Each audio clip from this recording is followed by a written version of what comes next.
Come on. You can do it. Almost have it. Fuck!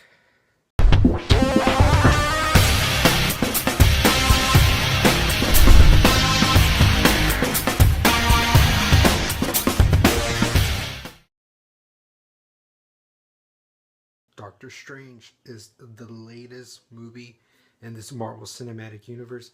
I believe now it's the 14th installment. My goodness. Since Iron Man 2008, how far have we gone? You know, Doctor Strange, whether you know him from the comics or you just want to know about him a little bit, you know, he was this like surgeon who, you know, he's supposed to be great at what he is. He was like this Tony Stark genius person, but in that doctor medical department. But he was always very a little bit cocky of himself. He you know, had an ego. He would get full of himself until one day he gets into an accident, damages his hands. You know, what does he do without his hands? This is his life. This is what he's created. So he seeks out, you know, from the Ancient One to help him out. And then we get the Sorcerer Supreme, Doctor Strange. What I liked about these, you know, Marvel movies, I love how they all feel like they're Avengers movies. But they all have their specific genre, you know, where there's a spy movie, where there's a heist movie. And this one, it's, you know, it's an Avengers movie and it has those magical, mystical elements and themes. And I just love how unique this movie was. This movie is so unique. And I love how it feels like a Marvel movie, but still was set differently. The best thing of this is Benedict Cumberbatch's Doctor Strange. That guy's been killing it, you know. Whether you knew him from Star Trek Into Darkness or whatever, he's come a long way now. He's getting so much great roles. This is another great role for Benedict Cumberbatch.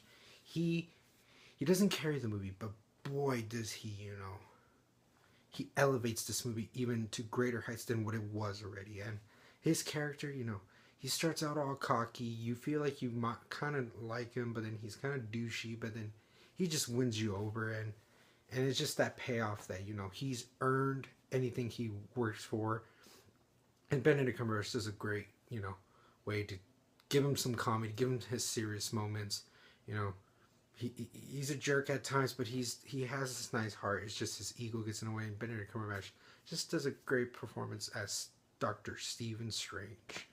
He is surrounded by a great cast, you know, and just looking at the cast, you know, this looks like they would have been giving great performances. This would have been an amazing movie. And sometimes it looks better on paper than when it does in, you know, in real life.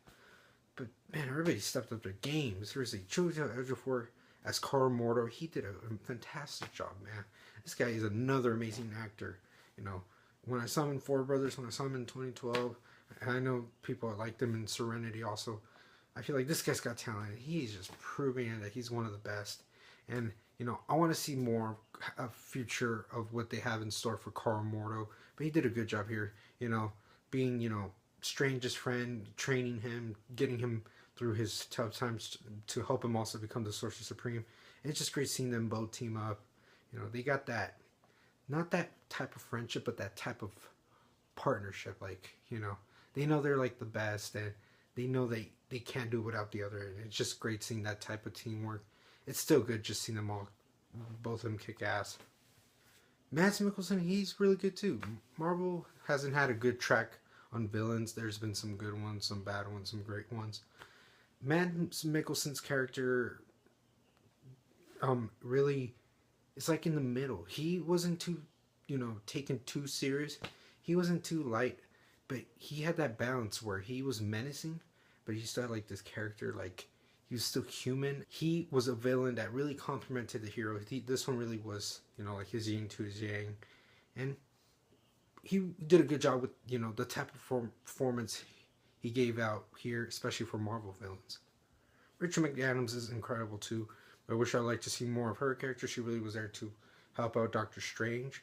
She's just a good, you know, companion to Doctor Strange. Tilda Swinton is the Ancient One. She's pretty good. She was very wise. I like these knowledgeable characters you get, you know, the wiser person teaching, you know, the younglings. The visuals in this movie are just so incredible. You know, when I was looking at it, I thought it was going to be maybe like Inception. It's Inception if this thing had like steroids, if it injected himself with LSD. I don't know. This shit was crazy. And the visuals are something to be complimented by. They're just so great. You know, it's just crazy how far it goes and how it gives you the illusions.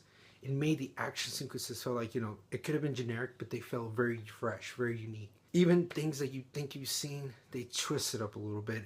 And that just made the movie from like, a fun movie to like one hell of a good time. And I enjoyed this movie so much. I would say though, I was getting into the origins so much.